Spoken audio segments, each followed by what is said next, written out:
Hey everybody, Spider here, coming soon podcast, of course, coming to you once again, San Antonio, Texas, with my guest, actually in Texas as well, man. How are you doing, bro? James Uh, Carnes, man. How are you? doing great, man. How you doing, brother? Man, I'm doing great. I was at a convention earlier, man, so I got to hang out with my people. A lot of vendors, a lot of two guests. Bam Margaro was out there, and as well as a guest, man. So it was pretty cool, man. I enjoyed it. It was fun. Awesome, awesome. But man, I mean, I have you on here for a few reasons, man. I mean, of course, this first feature film, and this is actually one of your the longest film, right? As far as the length of this movie. Yeah. I've done a short a segment for Dustin Ferguson for Faces of Dying 5, and I'm actually working on a segment short for Donald Farmer's Alien Exorcist right now. But this is definitely the longest thing that I've ever done. And like I said, I've been a horror host, um, but yeah, nothing to this extent for sure.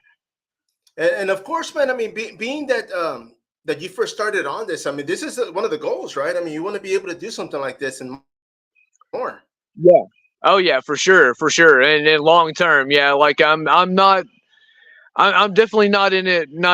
You know, just for a one time thing. I want to try and make something out of this. So we Sweet. got big plans. We got big plans for this for sure, man. No, no, definitely, man. And of course, and I didn't ask you, but I mean, well, let me backtrack a little bit, man. I mean, as far as your what was it that got you started? I mean, as far as in filmmaking. Man, I've been into horror movies ever since I was a kid, man, and really wanted to get into FX and stuff. So I studied that, you know, just by myself, you know, for years. So you know, YouTube and that kind of stuff. Got into mask making, started doing that, and then like I was saying, I ended up Dustin Ferguson, independent filmmaker. He had reached out to me. He actually just got done with the remake of Spider Baby. Yeah. But he reached out to me asking if I could do a couple of masks for one of his movies, and I was like, yeah, absolutely, hell yeah. And it just kind of snowballed from there. And then he reached out to me again asking if I'd be interested in doing a segment for Faces of Dying 5, which is sort of like a mock sort of like Faces of Death kind of movie, you Oh know what yeah. I mean? So I did a segment for that, and I was the mask killer for that. And like I was saying, man, and my passion just grew from there, man. And then got into horror hosting. Um, with the I've met quite a few people on Facebook and stuff, you know, making connections, doing, you know, social media through the years. So started reaching out to a lot of the contacts, you know, that I had from that, and asking for permission. Hey, you know, is it cool if I host this movie? And you know, we got permission for some really cool stuff. But Yeah. with Killer Cox taking off, the show is on hiatus until we get done wrapping the movie. Because yeah, man, we my co-host, which is my right hand man, Seth Holbrook, he uh he was telling his boss about it, and some guys that he knows, and they were like, dude, like, this idea is brilliant, like we gotta make this happen, like, what do you need? So those were the private investors that we ended up getting, and like I was saying, luckily, you know, through, you know, the good graces of these people, that, you know, we were able to fully fund the project.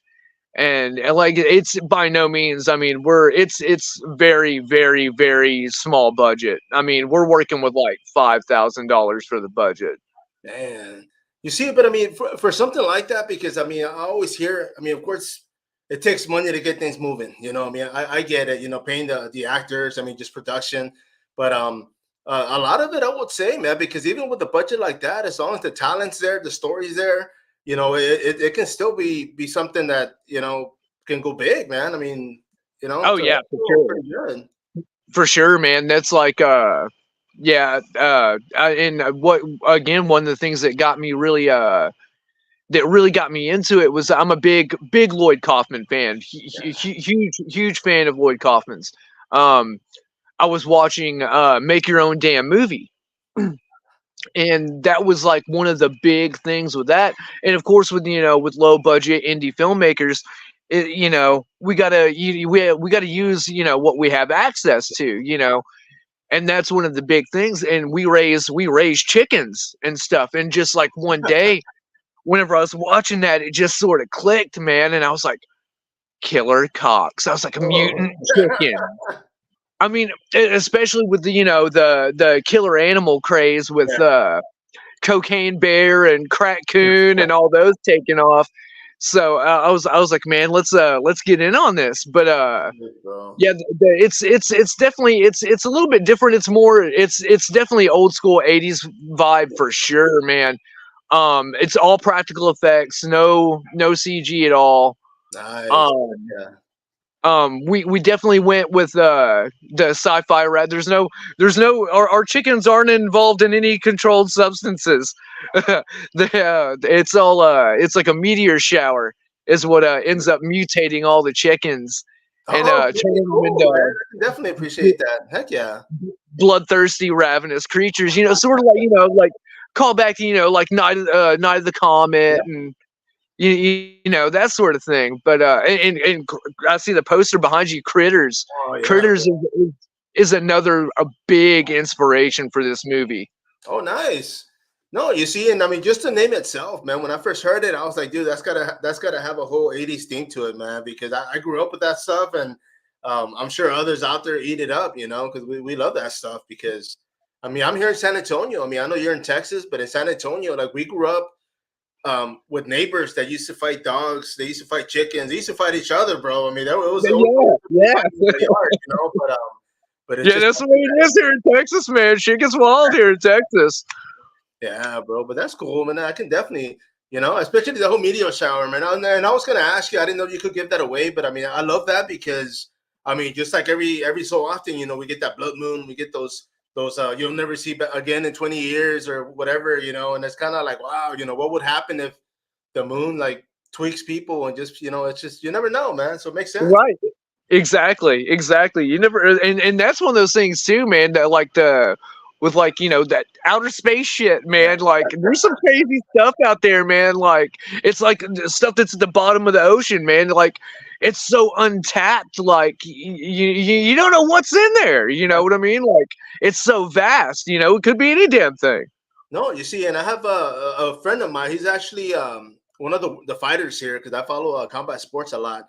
And his dad, he's out there in the south side of San Antonio. And he's always filming like all these shooting stars and UFOs, man, because there's stuff that goes back and forth. And I'm just like, bro, like I love that he does that because I'm closer to the city, so we don't see stuff like that. It's too many lights out here.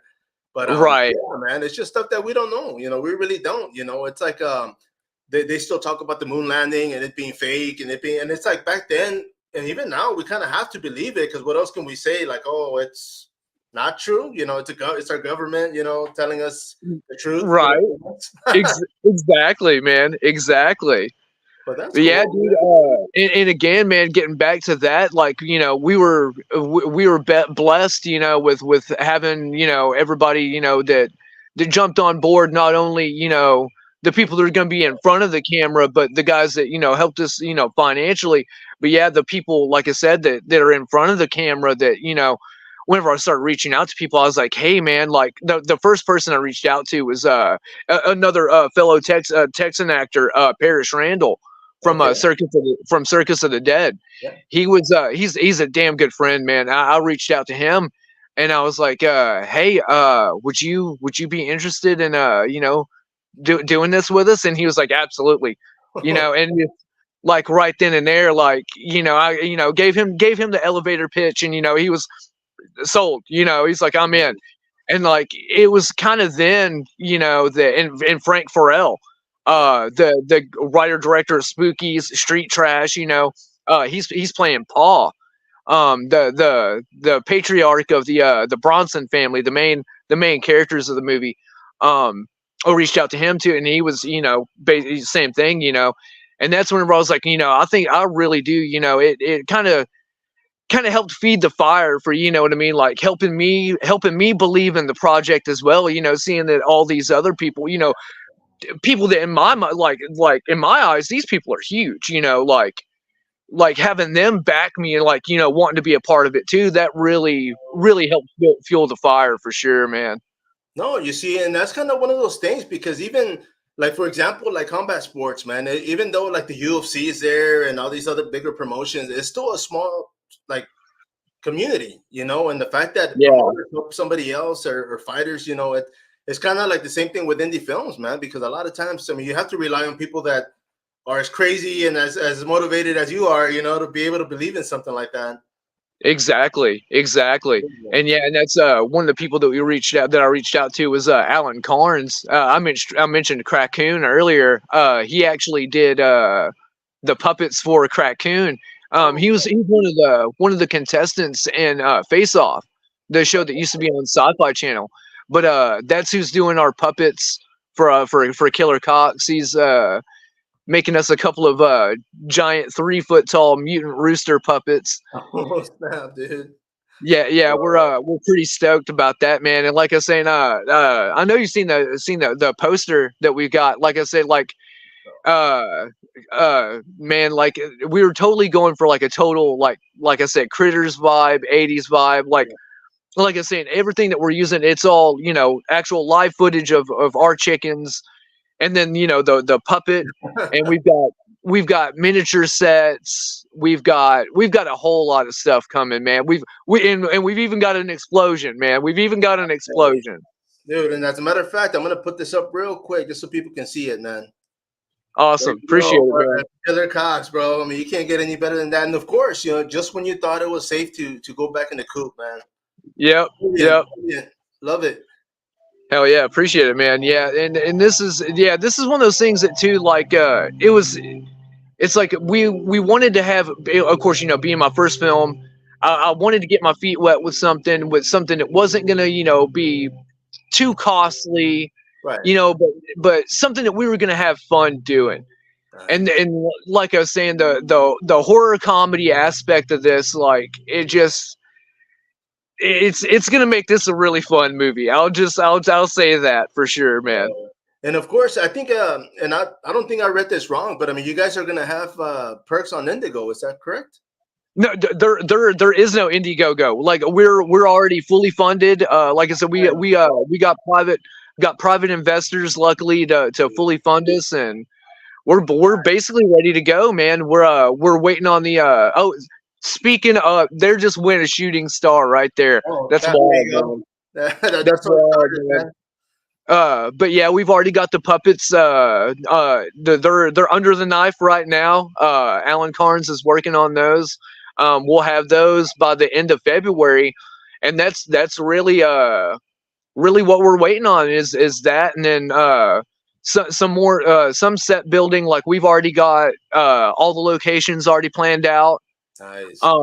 Again, too, it's one of those things that use what you've got. Like we're lucky to have again, the restaurant owner, the bar, it's a bar inside the restaurant as well.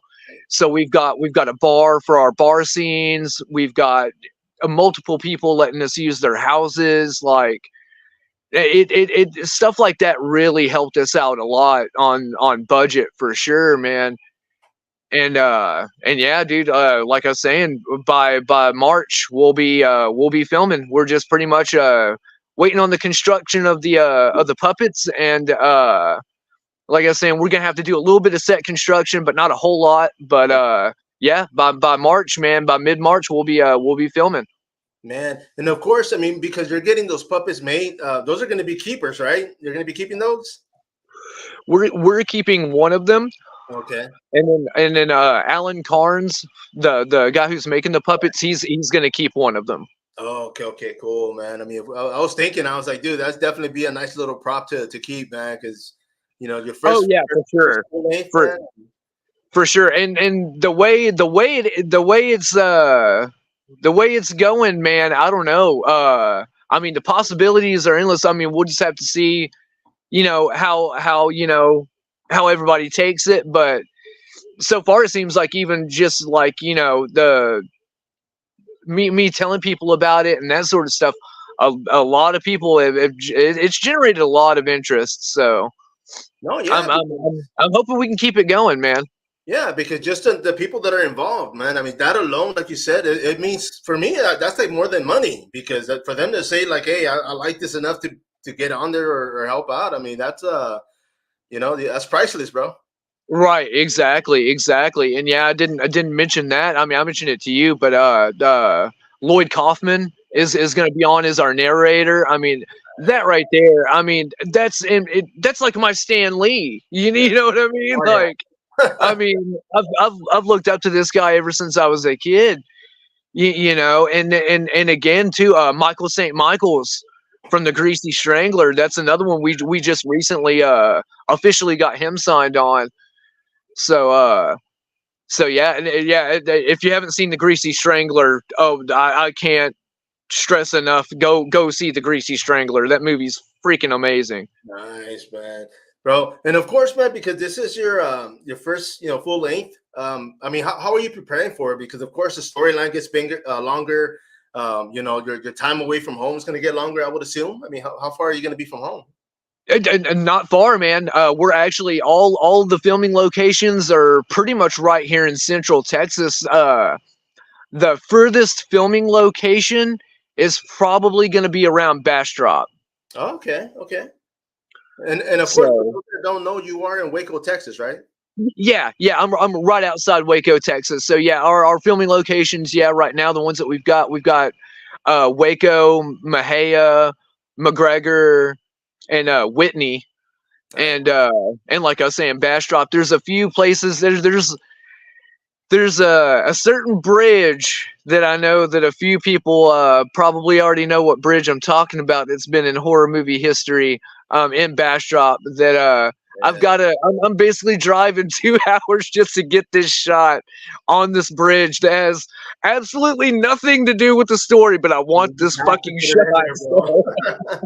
Man, is that gonna be one of those like Easter, like where it's kind of like, I mean, something that inspired you, or a film obviously that you grew up watching that you respect that much, and you just got to put it in there?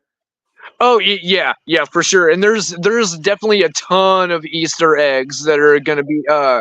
There's gonna be some Easter eggs from Street Trash, like kind of dry. There's gonna be some Friday the 13th Easter eggs, some Texas Chainsaw Massacre Easter Oh yeah, eggs. I mean, of we're course. ready, man. I mean, there's gonna be a lot of little things in there that really big horror fans will be able to spot. I think pretty quick. You see, and as a matter of fact, me and my girl, because we're in the city, man. I'm on the west side of San Antonio, and I'll say that because like I have a neighbor like 2 blocks away that has a pig in his front yard. He has a pet pig. Oh wow. Another neighbor has goats. So my girl's been wanting to get a chicken coop for a couple of months, bro. So when I saw this, I said, "Oh man, I'm definitely gonna have to let her watch this, man, because she'll get a kick out of it." Oh yeah, for sure, man. And it's a real trip too, man. Like one of the main villains, the main rooster. Okay, and I can go ahead and give this away too because this is anything like the chickens. All the chickens have subtitles in the movie when they talk. Oh, Sam. Like like the chickens talk to each other, and there's subtitles for when the chickens talk. Oh, But nice, bro. the main chicken, the live chicken that we have here, well, rooster. He's super tiny. He's like this big. He's like this tall. He's got so much attitude though, man. Like he thinks he's Big Billy Badass, Oh yeah, right? yeah. So that's his persona in the that's sort of the character that he plays in the movie. Um yeah, we call him Chicken Nugget. It's Oh, it's nice. gonna it's gonna be so freaking funny, dude. Like the back and forth, like I said, with the chickens and like I said in the cast and everything else, dude. I really do think that we have something super special here, man. And we can't wait to get to filming and share it with everybody, man. No, yeah. I mean, because even that alone, man. I mean, honestly, I grew up watching '80s movies. I was born in the mid '70s, and I mean, my childhood was '80 all the way up. And watching all these movies like Critters, watching Ghoulies, watching Night of the Demon. I mean, all these movies that kind of made sense to us growing up, because even now, like we said, we don't know what's going on out there, man, and the possibilities Exactly, are dude. endless, bro. So it's up to you guys to fill in the gap. Yep, yep. And see, and that's the thing too, man. Like, I don't know, man. Again, getting back to indie filmmakers, there's way more originality coming out of like the indie stuff for sure than anything out of Hollywood, man. Like all the big budget companies. I don't know who did that recent Talk to Me. I haven't seen it yet, but I've heard a lot of people talk about that. I think it was a pretty big company that did that, but Oh yeah, that man. seemed to, that, Yeah, that seemed to pop off pretty good. yeah. I mean, I saw it, at the theater, man, and it it was that good that it kept me, like, I didn't look away throughout the whole movie, man. Like the whole movie was just like I had to pay attention. So yeah, it was a good one. It was definitely a good flick. Yeah, yeah. So I was talking to my brother about that one, and it was one of those ones that he was saying like it was something that had kind of been done before. It was something familiar, but it was something original at the same time. Yeah, Like the way that they went about doing stuff, and I was like, that's really cool. That's really cool, and that's again, that's something that we're kind of going for, like something super silly, over the top, but something that people like whenever they start watching it about you know hopefully within the first 10 minutes, like they feel this connection with it, like with something that like guys like our generation, like I grew up in I was born in 85, yeah. like something like guys like us, it'll bring back that spark, you know what I mean, like something reminiscent of our childhoods, you know what I mean, something that we grew up watching, and that's what I want to bring to this new generation, man. No, yeah, you see, because even that, like you were saying, there have been a few films, and everybody, people will say like, "Oh man, they just remade this movie," and I'm like, "Yeah, but the characters made it different." There's things about it that made it its own, and that's true. Because, and talk to me, there was a few films that I was like, "Oh, okay, I've kind of seen this before," but the way they tied everything together, the way the actors portrayed those parts, and it was original in that sense, And I've never thought about it that way, but yeah, man, I'm gonna start using that, because that's a good analogy, man. I like that. Right, right. I appreciate that, man. Yeah, that's again. That was I thought that was really cool. Yeah, I'm gonna have to put that. That's on my watch list. I'm gonna have to watch that in the next So, few days. man, and of But course, being a filmmaker, I mean, having done, been in movies, having been an actor, um, do you get burned out in watching movies? I mean, is there like a time where you're like, oh man, let me get away from oh, watching? oh yeah, oh yeah. There's definitely times from that, man. And again, too, this is going back to that, man. Like in my day job, um, talking about the miniature sets earlier. I actually make like miniature games. Well, not games per se, but I cast miniatures for games that are similar, like Dungeons and Dragons and that sort of stuff. So and my bosses, they actually make like all the buildings and terrain and that sort of stuff, and intricate, like super badass tables, and some of those are what we're actually using for the movie, or miniature things that they've already built, and like I was saying, they're freaking phenomenal. But yeah, I'll just go back to that, man. Like whenever I get sort of burnt out on my movie stuff, man, I'll just get back to my tabletop game and stuff, man. Nice, bro. Now, of course, I mean, when it comes to being an artist, because of course, being having the creativity and want to go out there and be in movies, make movies. I mean, growing up, I mean, was that something that you were like, man, I wanna try this. Maybe I want to do this someday. Oh yeah, absolutely. Yeah, Like ever since I was a kid, dude, like the the effects side is what I was yeah, super interested in. And I got really into writing whenever I was a teenager, yeah. and just like I don't know. I've always wanted to tell stories and stuff like that, and but again too, like the effects side, like I'm just so interested in how all that works and how they could, like, oh my god, I was probably like 7, Damn. whenever I saw Maniac with Oh, with my papa, and like that scene where Tom Savini's like head just explodes. Like I was like, how? I know this is fake. Like, yeah. but how in the fuck did they do that? Like, how did they do that? Like, and then come to find out years later, it was an actual shotgun, but it was just a fake head filled with blood. You know, Oh, he damn. just actually, yeah, using a legit 12 gauge round and just blew a fake head to hell. But it was that kind of, like, well, how it looked so real. Like, how did they do that? Like, and then just like when special effects started getting really wild, and when CGI started getting, really really prevalent, like they would have like the making of specials of like the X-Men or Jurassic Park or something like that on TV. Like, oh, I was glued, man. I was watching that, and like just uber fascinated in how they can make these things come to life the way that they did. Oh yeah, man. You see, and let me ask you, the fact that you guys are using puppets, is that preference like to you? Is that kind of like paying homage to like the 80s and 90s? Oh yeah, for sure, man, for sure. That's definitely been my thing. Like, pretty much from the get. Like, I mean, eventually, I would like to end up doing a little bit of CGI, but for for the most part, I definitely want to keep everything practical effects. Yeah, I've always been a practical effects guy. yeah, I man. I love puppets, man. I love miniatures. I love stop motion. Nice. Like, I mean, I wanted to include everything possible that we possibly could into this movie. As like a callback to, like I was saying, to all these movies from the 80s and 70s. Unfortunately, we don't have any kind of stop motion yet. But that is, again, hopefully if we end up doing something further with the project, maybe that's something we could tap into later.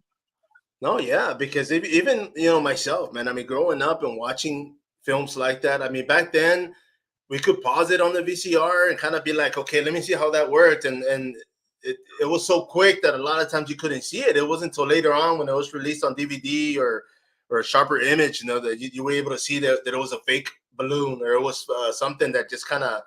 But yeah, man, the beginning we're kind of like, okay, well, how the heck did this happen, man? Because I mean, we're kids, we don't know how filmmaking works, right?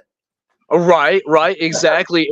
And whenever they came out with DVDs with, like, like the commentary and stuff like that, like, and the behind the scenes extra stuff, like that's when I was like, oh yeah, here we go. This is the good stuff. No, no, for sure, man. And that's kind of the way I work as far as like being a fan of films. I mean, I appreciate every film that's being made, whether I liked it or not. There's some films that I'm like, well, it wasn't for me. I'll be honest when it comes to that. But Exactly.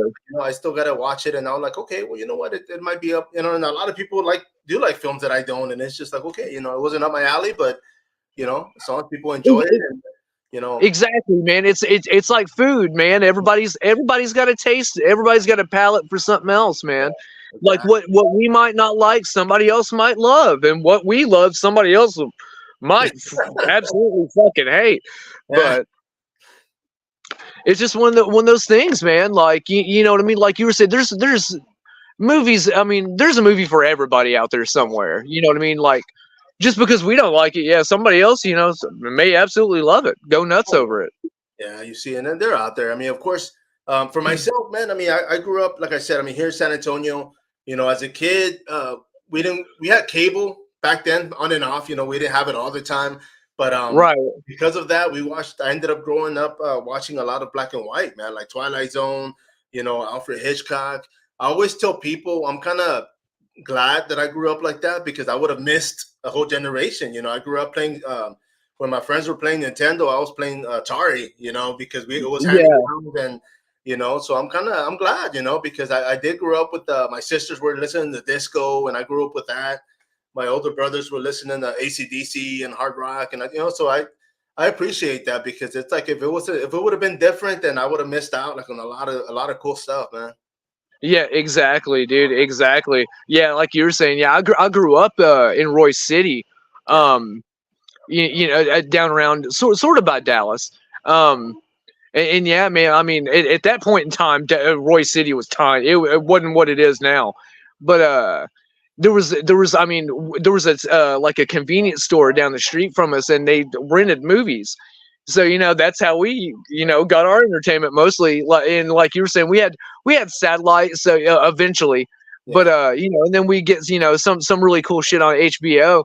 But for the most part, it was going to the movie store, going down to the gas station, and renting movies, man. And that's how we found a lot of really good, like, gems and stuff, and movies that I thought that I like came up with in a fever dream, until Unmasked Part 27 is one of them.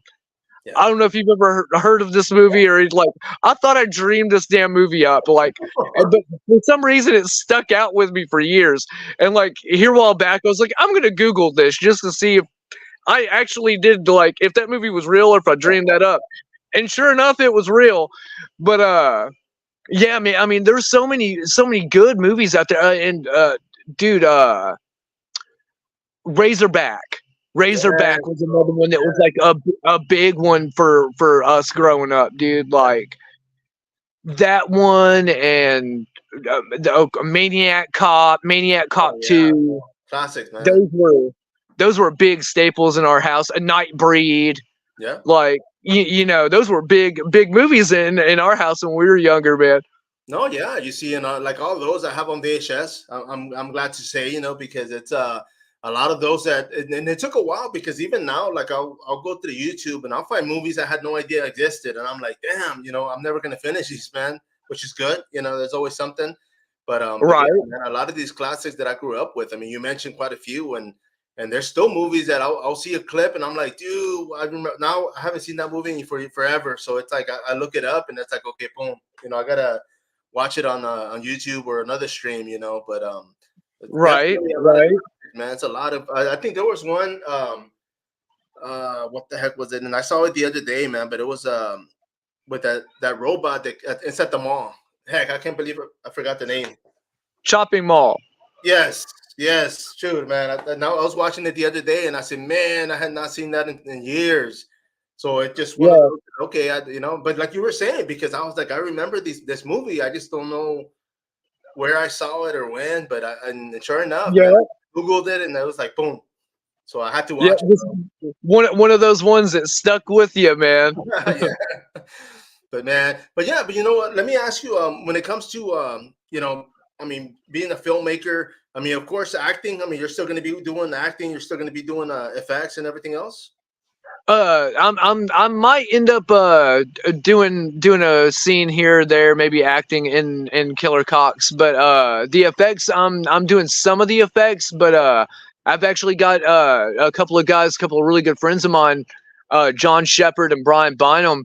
They're Black Bayou Studios, out of they're down out of Houston. But they're coming down and doing the effects. They're super badass guys, really talented dudes. But yeah, pretty much I'm just gonna stay behind the camera for the most part on this one.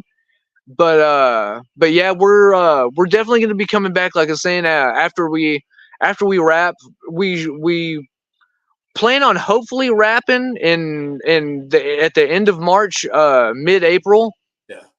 And after that, we're gonna start going full force with the horror hosting show, Cave of Carnage, and we're gonna come back with that. And like I was saying, dude, like we've got some really big stuff planned for that, man. And like I was saying, of course, I don't know if you've seen it, but I'm totally goat demoned out in the show, like totally different voice. Like, yeah, it's yeah, it's something pretty wild, man. But yeah, we're going full force with that after we get done with this, man. But yeah, for the most part for this, I'm going to stay behind the camera. Yeah. um but yeah, we'll see what happens later on, man. But yeah, for the most part, I'm definitely going to be behind the camera on this one. No, man. And of course, I mean, you were talking about being a host. I mean, when it comes to other projects, man, I mean, what else are you involved in? Um, pretty much, pretty much just these for now.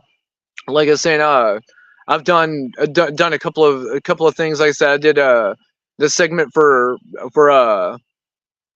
Well, I'm working on this segment for Donald Farmer right now for Alien Exorcist, Yes, bro. and for Dustin Ferguson's Faces of Dying 5. But other than that, like yeah, nothing at the moment. I'm pretty much just rocking Committed. it solo and trying to get this project out before I put too much on the plate. You know what I mean? Oh, definitely. I was gonna say, man, you're already doing enough, bro. So that's good, huh? Yeah, yeah, for sure, man, for sure. But yeah, I'm definitely staying hungry. Like I've already got some other things in mind for sure, aside from the horror hosting show Right. that we're gonna get started. Hopefully not too much longer after Killer Cox wraps. Nice, bro. So yeah, we'll have some more stuff for that coming soon too. So yeah, keep your eyes and ears peeled for that, man. No, no, for sure. And of course, when it comes to, I mean, as far as making the film, I mean, what are you guys looking at as far as once you wrap it up, man? Is it gonna be on DVD? Is it gonna be streamed? I mean, what are you guys looking at? We're probably gonna end up doing a self distribution, Okay. DVD and Blu-ray, and I want I really want us to go to Troma now as far as streaming.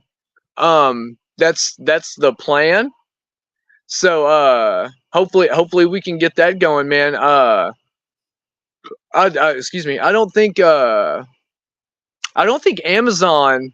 I don't think that they'll take us because of the title, Oh yeah, but yeah. but I'll see about that. But like I was saying, like man, if everything works out with Trauma and we get on Trauma now, like that'll be enough for me, man.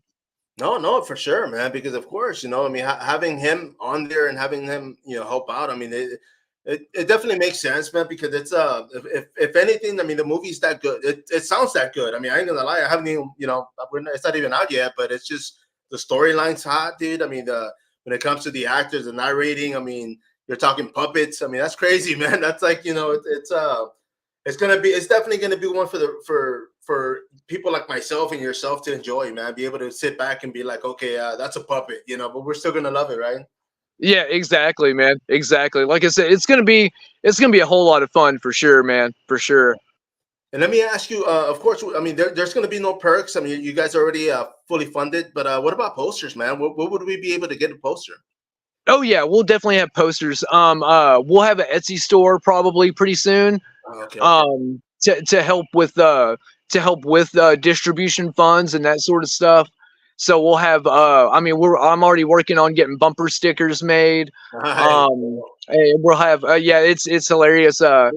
It's and also the town is called Wacky, Texas is where it takes place, which is sort of a mix between two places I grew. And I used to live in Waxahachie. I lived there for years. Sort of a mix between Waxahachie and Waco. Yeah, But bro. and like the entire town, everybody's just obsessed with chickens. Everything's like this whole chicken obsessed town. So like their high school like football mascot. They're the Welcome to Wacky, home of the Fighting Cocks. Dude, It's brilliant, man. yeah. Thanks, man. Everything revolves around the chickens, man. Like the bar is called the Cock Blocker. I mean, there's a whole lot of really nuanced, wacky little shit, man, for sure. I'm surprised you didn't name the place Cocktown. But yeah,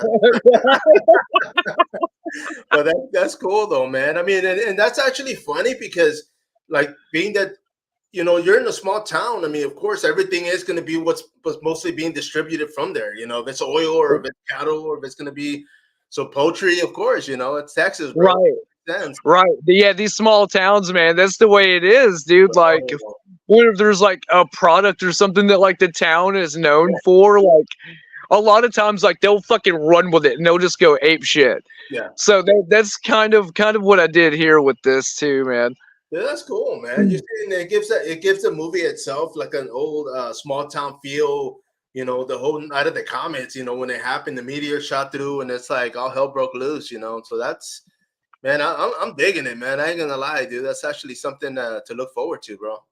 Hell yeah, appreciate it, man. Appreciate it. And I was gonna say, making bumper stickers, dude. That's freaking '80s, dude. I love that. Hell yeah, appreciate it, man. But yeah, we'll definitely have more. So we have a Facebook page for Killer Cox. So yeah, follow that. And we'll definitely have links and stuff for that when we get the merch going. But like I said, that'll help us, with distribution funds and with stuff like that, and helping us get this out and to everybody, man. No, no, for sure, man. And of course, man. I mean, I want to bring you back. I mean, it's gonna be a while before everything gets going, man. So I'll definitely bring you back and do an update. But Awesome. my man, I appreciate you, bro. Thank you for jumping on this, and man, I'm looking forward to it, man. No lie. Hell yeah, appreciate it. Thank you, man. I appreciate you having me, man. It's an honor and a pleasure. No, no, for sure, man. Don't hang up yet, bro. Everybody out there, of course, man. Go ahead and follow these guys on Facebook, Killer Cox. I'm gonna put the link on there, the page. James Carnes, man. I appreciate you, everybody out there. Of course, once again, this is Spider, the Coming Soon podcast. Till next time, follow up.